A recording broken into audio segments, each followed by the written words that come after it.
This lesson breaks form in that there are two 1-minute attention exercises embedded in with the commentary. You should listen to the commentary, strange as it will seem in the beginning, prepared to practice paying attention, another word for meditating. This lesson will only make sense if you have read Starting and Playing on the menu bar and if the content of lessons 1 through 4 feels familiar and you can answer this question. Where's your second belly button and what does it do? Spelling and punctuation don't count, and this is an open book quiz with no time limit. Imagine the song from Jeopardy playing now as you take your quiz. Dum, dum, dum, dum, dum, dum. Who wrote the Jeopardy song and what was its original intention? If you can answer that without an internet search, bravo, you are clearly well informed in this regard. If you can answer that, bravo, you clearly have extra space in your head for today's lesson. So this is what just happened in my head, and I've decided not to censor it in the way I usually censor my thoughts when I write a post. Without the censoring, each post might be 10 hours rather than 10 minutes long. It's called a thread or train of thought, bird walking, and in this case, a tangent that I believe is of value to today's lesson. Jeopardy got me thinking, and this is what happened in my mind and memory.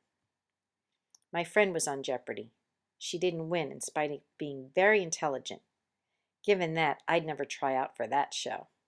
She was a professional copywriter, as opposed to a copywriter, and has also written a novel that is copyrighted, but not yet published, for she wants a real publisher, not self-publishing. Not sure which I'll choose when I edit my 3 books once I retire. She wrote a novel in the wee hours of the morning because she suffered from insomnia. Good use of time, isn't it? I think so. She almost knocked me over once on Fifth Avenue in New York City, trying to get my attention. I was talking my face off, which I know must be difficult for you to imagine, so use your power of visualizing from Lesson 1 for that. Just as I regained my balance from the rather strong elbowing from my friend, Superman, actually Christopher Reeve, who apparently was walking straight at us on an otherwise empty sidewalk, leaned down and in towards us laughing because, 1, he apparently saw the whole thing, my yakking, her elbowing, and the almost falling over, thus the laughing, and 2, my friend and I both shop in the petite department for our clothing, thus creating the need for a very tall man to have to lean down and in order to look at us in the eyes and say, "Hello, ladies." I hadn't thought about that in a long time until I typed Jeopardy, and it made me smile to think about the whole thing. And then I felt a wave of sadness. I'm sorry he fell off his horse and suffered so much. Makes my story bittersweet. I'm glad my obtuse, distracted behavior gave Christopher Reeve a good laugh, and that he and my friend gave me a good story and a humbling lesson. Paying attention and not talking quite so much, either with our mouths, keyboards, or in our mind, can allow us to notice and enjoy things of value. Being quietly present inside can let more of reality move into our awareness, informing us. I call this process awaring, adopting the term after becoming enamored with present participling and then coming upon the term awaring a few years later in a book by Toni Packer. Her using it in print felt like permission to run with it, and I have since then gone hog wild with the idea of inging. Thanks, Toni. We can either have our view of what is real and true be informed by our memories, expectations, fears, and desires, or the truth of being in a particular situation can be informed by a more direct perceiving, absent of filtering. What is informing us? In plus form plus ing. This week, instead of my good friends the dictionary editors, who live inside my well-worn 4th edition, providing the raw material for our understanding, you are.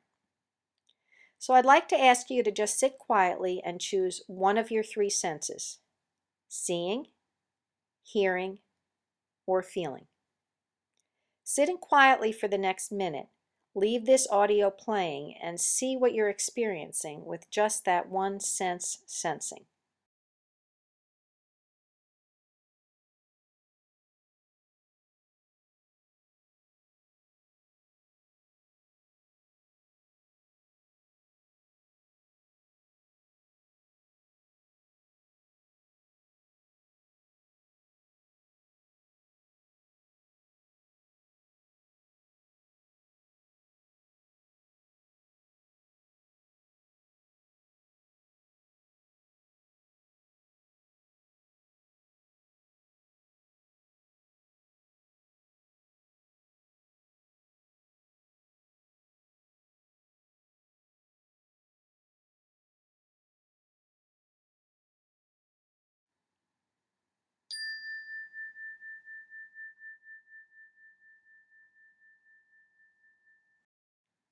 Fine.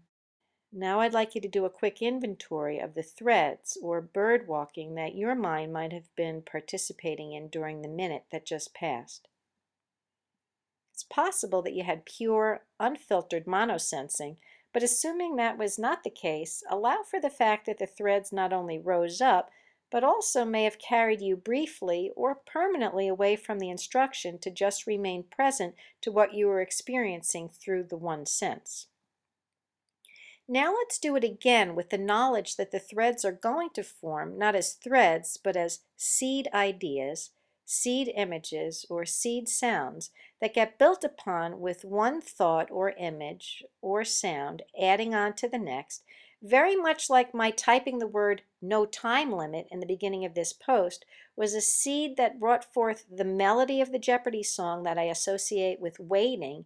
And well, you already heard the rest of the uncensored thread about Superman.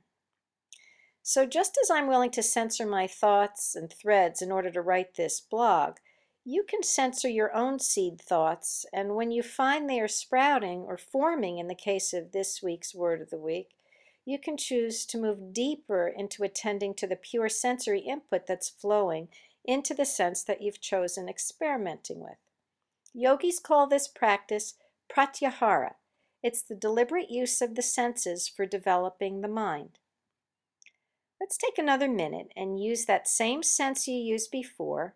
Turn up the dial on your single sensing, allowing whatever's coming in to come in through that one sense, and explore allowing your sense organ to inform you without attaching your awareing to other ideas, thoughts, words, images, or sounds. When you feel a seed pulling you away from the sensing, feel yourself choosing sliding or dropping, absorbing, whatever works for you, back into the single sensing. Yogis call this process releasing names and forms. It's an interesting and powerful way to relax and strengthen the mind, and you can practice it anytime you like after today. Please use the same sense you used for the first round, this time releasing any seed ideas and images or threads that begin forming as if they were smoke that's just blowing away. I'll ring the bell in about a minute.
Fine.